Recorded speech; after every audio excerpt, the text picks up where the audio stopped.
So, been a minute, so I'll just get straight to it. Today, I want to talk about dating apps. Should you use them? Which one should you use? And how much should you rely on them? Personally, I don't like dating apps. Not gonna say I've never used them. I'll get into that later, but I quit using them, and I don't think that they're nearly as good as meeting someone in person. I don't get much of a video if I just say don't use dating apps and call it there. So let's expand upon that a little bit. I actually got my start on dating apps. I didn't date at all in high school. I was like too shy and awkward. And I didn't go on a date until I was 21. I started on Tinder and I had been working out for 3 months and I thought I was like so cool. I had like really bad self esteem in high school. I've talked about that a little bit before. When I got to college, I kind of like changed up my style a bit and, started working out more and like had better posture. And that's when I got a little bit more confident and I would get like compliments about my looks. So I had an ego going onto Tinder and it was only made worse by the fact that I was like my profile was like good enough to get likes on there. I had a decent amount of likes. Said that like 5 times. Yeah, so like I just had my like ego jerked off. I thought I was the shit. I was like hopped up on porn just trying to like get my dick wet. Dude, I couldn't get a date. I didn't know what to say. Like I would have all these matches and then I would start talking to them and they'd be like, "Yeah, this dude's weird. Like he doesn't know how to talk to me." And I wouldn't get any dates. And then when I finally did go out on a date, I dated the girl for 2 months and it didn't end well because I just wasn't prepared socially to be dating. That's the thing I don't like about dating apps is that, like me, now they are a lot of people's gateway into dating. You should not learn how to date from an app.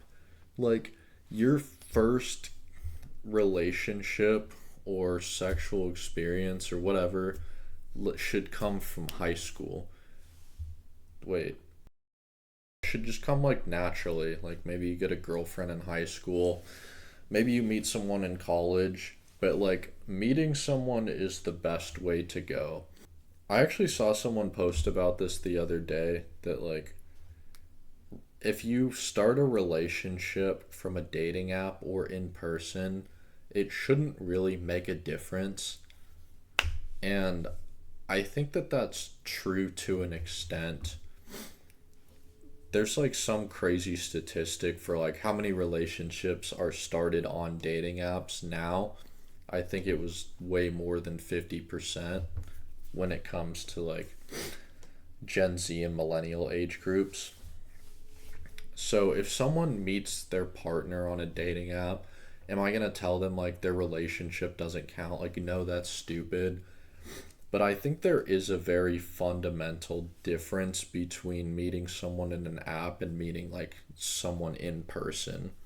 If you think about like how the world exists through your perception, if I'm scrolling on my phone and I'm on Hinge and I match with a girl, like she doesn't exist to me. It's kind of like almost like a Schrodinger's cat type of thing. She doesn't exist until I actually see her.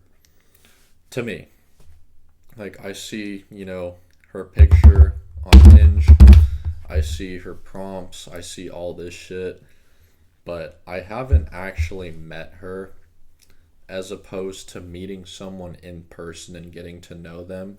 You get to talk, you get to like see their mannerisms, all this shit. And it's like if you're dating someone, you're going to see all that stuff anyways. But if I meet someone, then I've actually met them. If I meet them on a dating app, they don't exist until I meet them. So I'm creating all these expectations about a person that doesn't actually exist to me yet. And a lot of times you're disappointed by that. And then there's all the other flaws with dating apps, like easy to catfish. It also creates this illusion of like abundance. Let's say you're a girl on Tinder. So you're a girl, that automatically means you have 500 likes on there. If you check your Tinder and it says 500 likes, you don't actually have 500 people you could date. You know, 10% of those might be bots. 20% of those might be lying about who they actually are. Another 20% might be lying about what they want just to fuck you. And then another 10%, you know, might ghost you when you set up the date. So out of those 500 people, realistically, you have about like 10 people that you might actually be able to get a good date with. But your app doesn't say 10, it says 500. It creates this environment where you feel like you have so many options. Why should you give people a chance?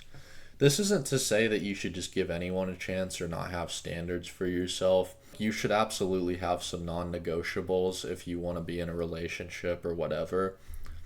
But there's a lot of people that might not fit exactly what you want on paper, and those are the people you end up with. Most people don't end up with like their dream person, and that's fine. Other thing with that is you create these like expectations that just aren't realistic and that you wouldn't have in real life.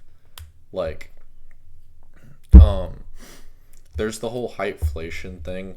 I'm 6'5", and most girls are like eye levels with my nipples. And that's not like a flex. That's to say that like most girls claim that they want someone who's like 6 foot plus. But if they met someone who was like 5'9", 5'10", they're still gonna be like a good amount taller than them. Like most girls are like 5'6". Like 5'10" is almost half a foot taller than you. Like you don't need someone 6 foot. And they wouldn't notice that in real life. In real life, like most people can't tell the difference between heights. I can, because when you make it to 6'5", you get like super height discerning powers, you know. Is what it is. Fuck y'all. Most people, if you look at somebody and they're 5'10" and a half and they tell you that they're 6 foot, you're not gonna be like, well, I know for sure you're not 6 foot, because like it's, yeah. You're not a human ruler, you're just like some chode. The last thing is like how impersonal online dating is. You don't owe anyone anything, but I feel like the world would be a better place if people gave some genuine care to their interactions. If I don't go on a date with someone, I don't ghost them, I just let them know. And like, yeah, it might be a little awkward. They might not even care, but like I made the effort to be honest with them. Ghosting people is stupid unless you're in danger. Like if someone's like weird and like you can tell they're like a school threat or something, then like yeah, go ahead and ghost them. But if you just don't feel like going out with someone, don't ghost them. Like don't just leave them on red. Don't talk crazy. I used to talk like not at all how I would. Like I would just talk like a douchebag, because like I'm not interacting with a person. Like I'm interacting with a picture of a girl and text. It's just not the same. Like dating apps suck. But, you know, enough about that. People are still going to use them. How should you use dating apps? Don't use Tinder unless you're trying to hook up. Tinder's just the hookup app. If you're going to use one, I'd say Hinge, because like even if you're not really meeting the person, you can still like read some prompts about them and learn how they think of themselves. Use Hinge. If you've never interacted with people before in regards to dating, do that first. Go out and just cold approach people and just get used to talking to them in uncomfortable situations. Like, people are so weird about cold approaching now.